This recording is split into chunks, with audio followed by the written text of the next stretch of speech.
Fala aí, nação tricolor! Seja bem-vindo a mais um vídeo aqui no canal. Vamos acompanhar as últimas notícias do São Paulo. E o tricolor volta a campo amanhã para um jogo decisivo, agora fora de casa contra o Corinthians. Então vamos ver essas últimas notícias e em breve eu estou de volta para comentar. Então, sem mais enrolação, vamos pro vídeo. Hora de falar sobre o São Paulo para responder o que o Diego Fernandes está prometendo para 16 de dezembro. Só para situar, Diego Fernandes é um empresário que se tornou um pouco mais conhecido quando intermediou a ida de Carlo Ancelotti para a CBF. Desde então, ao se declarar São Paulino, ele tem tentado cavar um espaço no tricolor. Primeiro, garantiu que teria R$1 bilhão para colocar no São Paulo. Depois, deixou vazar que já tinha um banco por trás desse projeto. No momento seguinte, começou a conversar com conselheiros. Percebeu que a comunidade do São Paulo não estava disposta a investir e apostar em alguém que tem bem pouco reconhecimento dentro do futebol. O que o Diego Fernandes fez para se manter nos holofotes? Ele conversou com o Miller, ex-jogador do Tricolor, e o Miller revelou que no dia 16 de dezembro o Diego Fernandes divulgará um grande presente, uma enorme novidade para a comunidade São Paulina. E a pergunta que eu mais recebi durante a live do canal do Nicola dessa segunda-feira foi do que se trata esse grande presente, essa bomba, essa surpresa. Pois bem, Diego Fernandes pretende apresentar no dia 16 de dezembro o seu projeto para o São Paulo. Todos os detalhes e como ele imagina ser capaz de mudar a realidade do tricolor. E o que pega é que muitos são paulinos já não confiam na atual diretoria de Júlio Casares, Carlos Belmonte, e preferem apostar no novo. Só que o Diego Fernandes não tem história dentro do São Paulo, não é nem sequer conselheiro, então não poderia participar ativamente da vida política do tricolor. E mais, o São Paulo desconfia da capacidade financeira do Diego e assegura que ele não tem como aportar R$1 bilhão como foi prometido. Mas, sobre a ideia de o São Paulo se transformar numa SAF, essa ideia não existe, ela não pode sair do papel, porque para virar SAF o São Paulo precisaria de uma mudança do seu estatuto. E para mudar o estatuto, haveria a necessidade da aprovação do Conselho Deliberativo. Dá para contar que a grande maioria dos integrantes do Conselho é radicalmente contrária à ideia de São Paulo se transformar numa sociedade anônima do futebol. Mas por que, Nicolau? Porque ao virar SAF, São Paulo determina que todos os conselheiros passem a ser figuras meramente ilustrativas. Eles nunca mais vão ter autonomia nenhuma dentro da história do São Paulo. Estava aqui de ouvido atento na discussão de vocês sobre SAF. O São Paulo é um exemplo. Hoje o São Paulo é um clube associativo, mas já tem empresário interessado em trazer propostas e Júlio Casares também já abriu as portas. Disse que está aberto, pelo menos para ouvir. Ainda há muita resistência no Conselho do São Paulo, mas não dá para descartar que o São Paulo também entre nessa onda das SAFs, principalmente por causa da questão financeira, como vocês estavam abordando aí. Voltando para o assunto do clássico, quinta-feira, o São Paulo vai visitar o Corinthians na Neoquímica Arena, um clássico muito importante pelo Campeonato Brasileiro, clássico em que Hernan Crespo pode dar oportunidade, pelo menos na lista de relacionados, aos jovens Nicolas, que é lateral esquerdo, ao meia Pedro Ferreira e aos atacantes Luca e Paulinho, jogadores de Cotia, das categorias de base, que podem aparecer como surpresas aí na lista de relacionados. Por quê? Porque o São Paulo tem nada menos do que 12 desfalques para esse clássico contra o Corinthians, muito por causa dessa onda de jogadores lesionados, departamento médico muito cheio. A boa notícia é que Ferrarese, Bobadilha e Tapia retornarão da data FIFA e ficarão à disposição de Crespo, que tem a missão de levar o São Paulo ao G7 até o final desse Campeonato Brasileiro. O São Paulo só tem esse objetivo, conquistar uma vaga à Copa Libertadores da América de 2026. Para isso, qual que é o caminho?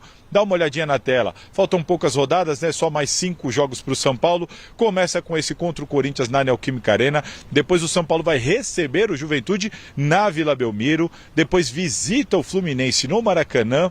Pega o Internacional como mandante ainda em local indefinido. Pode ser na Vila Belmiro, mas existe uma esperança de que aconteça no Morumbi. E fecha o Campeonato Brasileiro contra o Vitória fora de casa no Barradão. Portanto, meus amigos, vou passar a bola para vocês debaterem essa dificuldade do Crespo em escalar o São Paulo para o clássico contra o Corinthians, mas também essa sequência aí, no entendimento de vocês, será que dá para o São Paulo beliscar a vaga no G7? Boa, Salazar. Será que dá? Nessa altura do campeonato aqui? Bom, 9º lugar na tabela, G7. Precisa subir mais um pouquinho. Não é fácil, não. A diferença não é pequena. Olha os jogos aí, não ó. é pequena. E os problemas que o São Paulo, que o Crespo está enfrentando, principalmente na montagem do time, são problemas relevantes. Vamos fazer a pontuação? Relevantes. Pode ir lá. Vamos lá, ó. Vamos São lá. Paulo e Corinthians. Quem ganha? Corinthians. Eu dou um pontinho aqui. Vou dar um empate também, vai. Aí São Paulo e... Juventude. Nossa, Juventude ganha. Ganha, Porque tranquilo. 3 pontos. Fluminense e São Paulo. 1 ponto. Eu vou pôr que São Paulo ganha. São Paulo ganha fácil do Fluminense. E contra o Inter? Aí 3 Vou pôr pontos que para mim. perde. Vou São pôr que Paulo- perde pra... O Inter tá fraco demais, né, Michele? Ah, mas eu não sei, vou pôr que perde um aqui. E o último eu não enxergo, que Vitória. é Vitória. São Paulo e Vitória. Esse, não sei. Vou empatar, vai. O Vitória pode estar fugindo do rebaixamento na rodada, precisando de uma 7. vitória aí. Com 8 pontos. Derrota. Consegue? O meu deu 8 também. Chico, o seu deu quantos? O meu deu... Corinthians, ele perde. O Juventude, ele faz 3 pontos. Fluminense, ele faz 3 pontos. Internacional, ele faz 3 pontos. E o Vitória, ele faz 3 pontos. O que não Nossa, quer 12 dizer... pontos? Você Faz. faz 4 vitórias seguidas? Mas o São Paulo tem um bom time, né, Michele? Põe mais 3 em Põe cima mais do 3, Corinthians aí. 5, 15. Põe em cima do Corinthians mais 3, fica bonito. Não, 3 em cima do São Paulo. Não, mas põe mais 3. Você não pôs 3 ganhando de todo mundo? Ganha do Corinthians também. Será, 100% de Chico? aproveitamento. Aí é muito... É variante, é ser otimista demais, hein? Aqui a gente sempre enxerga o copo meio cheio, Aqui mas... você tem que olhar aqui, ó, o G7. O Fluminense é o 7º colocado com 51. A diferença, o São Paulo hoje tem 45. São 6 pontos de diferença em 5 jogos. São 2 rodadas perfeitas, torcendo aí contra tropeços ainda do 8º colocado, que é o Bragantino. A situação do São Paulo é complicada, não é fácil, principalmente pela ausência de jogadores que estão entregues ao departamento médico. O Corinthians como mandante, foram 16 jogos, 7 vitórias, 4 empates e 5 derrotas. É o pior desempenho em casa, não é isso? Não é pior, mas ele é ruim. Hoje o Corinthians é o 14º em casa só, o que para ele realmente é muito pouco. Eu falei aqui, é o maior número de derrotas em brasileiros, desde que o estádio foi construído, são 5 derrotas. O time do ano passado, que ficou 22 rodadas na zona de rebaixamento, ninguém foi Itaquera e ganhou. Aliás, só foi o líder e campeão Botafogo. Uma derrota, mesmo com aquele time ruim. Não dos reforços, Memphis, da reta final. Não, a maior parte do campeonato jogou com time fraco. Matheus Araújo, um monte de jogador fraco e não perdi em casa. Ah, não vou ganhar, mas também não vou perder. E pontuava. Esse ano tem 5 derrotas no Brasileiro, cara. Isso pro Corinthians é muita coisa. Na pandemia perdeu 4, sem o ambiente do seu torcedor. 4. Este ano tá, para mim, é um absurdo perder 5 em casa.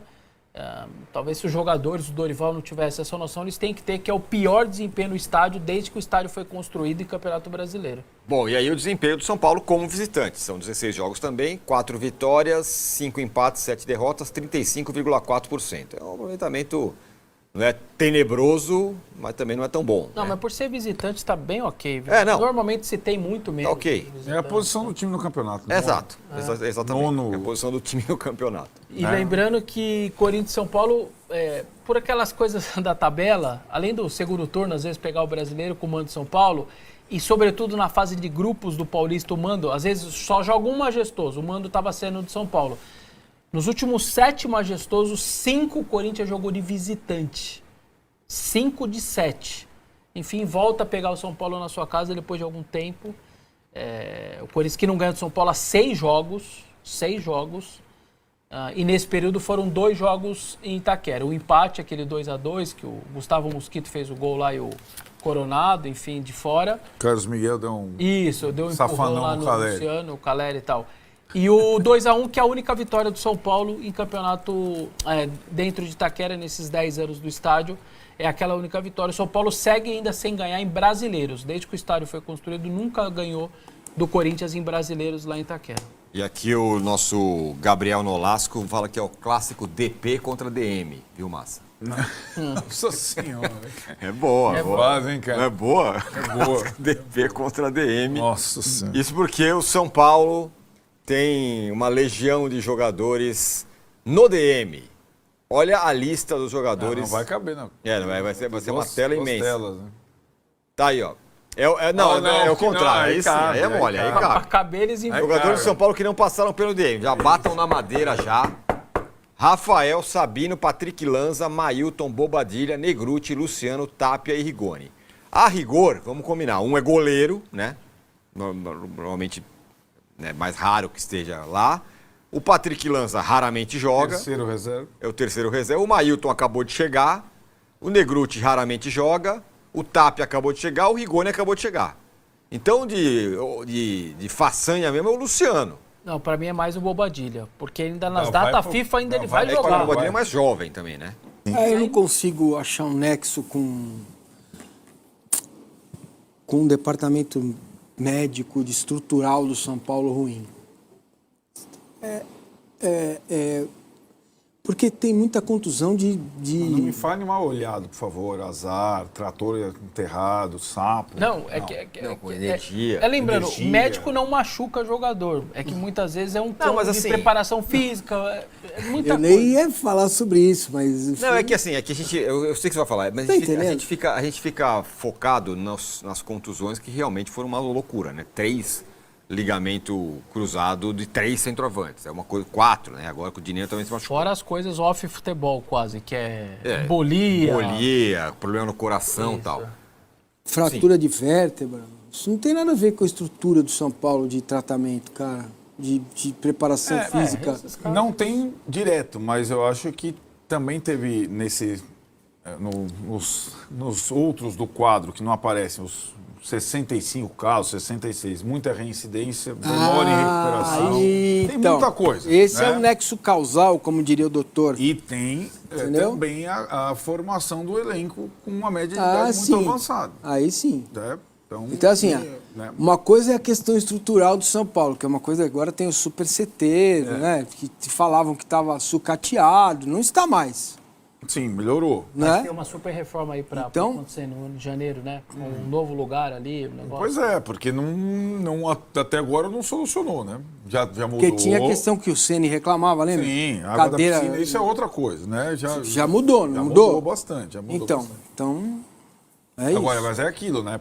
Por exemplo, eu acho que entre os caras que foram reincidentes em lesão, com várias lesões diferentes, tem o Pablo Maia. O cara já fraturou o tornozelo, o cara já teve entorse não sei aonde, não sei o que lá, e tá recuperado, vai jogar contra o Corinthians. Por quê? Porque é jovem. É. Então ele consegue ser. Qual que é o dos 13 machucados, o que vai ter condição de ser relacionado contra o Corinthians? O Pablo Maia, o mais jovem. Né? Tem isso também nessa circunstância toda. O Luciano sim chama atenção. Já passou dos 30, era um jogador que se machucava muito, não se machuca mais, está quase sempre disponível. Chama atenção a temporada dele, né? Inclusive na questão física. Então vamos comentar sobre essas últimas notícias do São Paulo.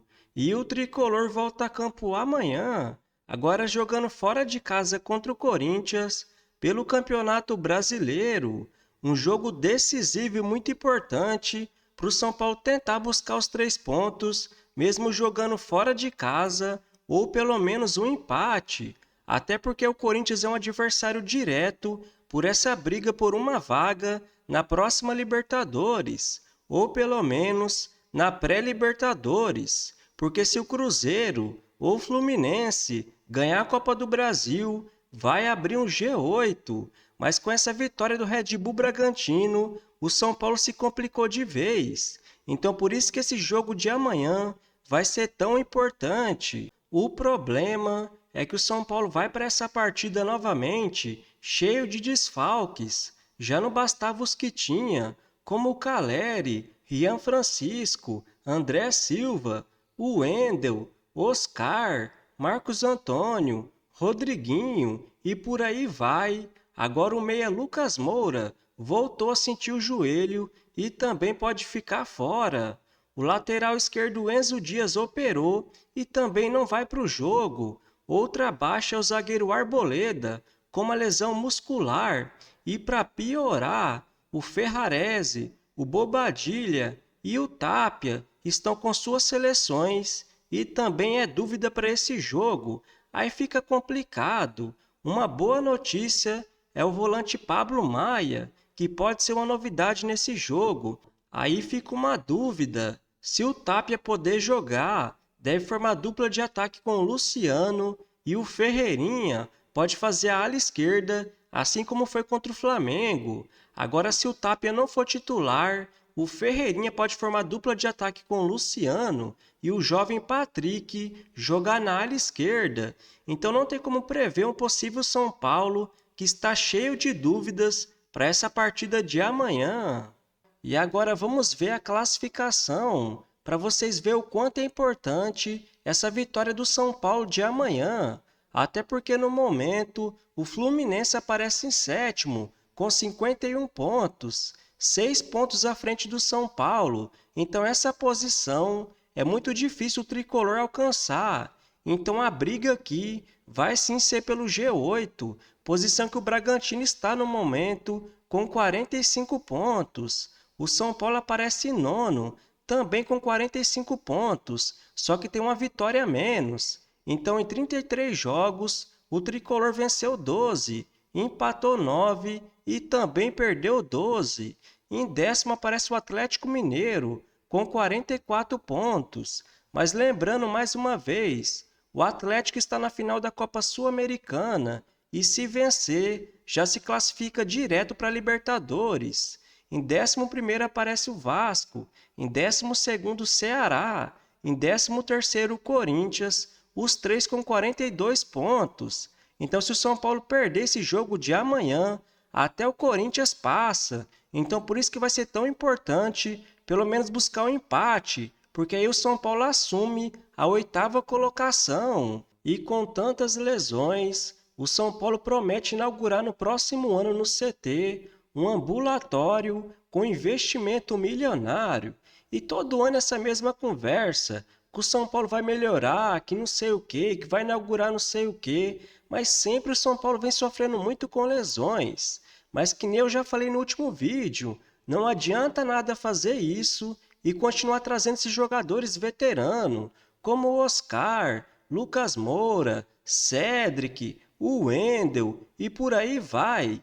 Não dá mais, né, galera? O São Paulo precisa investir mais na base ou trazer jogadores mais novos, nem que seja por empréstimo, como o Marcos Antônio, por exemplo. Até porque não adianta nada trazer esses veteranos, por mais que esteja livre no mercado, sendo que a maioria ganha um alto salário, direito de imagem, mais luvas e no final não compensa, porque sempre precisa vender os garotos da base promissores para boa parte desse dinheiro pagar o salário desses veteranos que não joga e os que jogam não decidem. Então isso precisa mudar para a próxima temporada. Então se você curtiu o vídeo, deixa seu like, se inscreva no canal e até a próxima!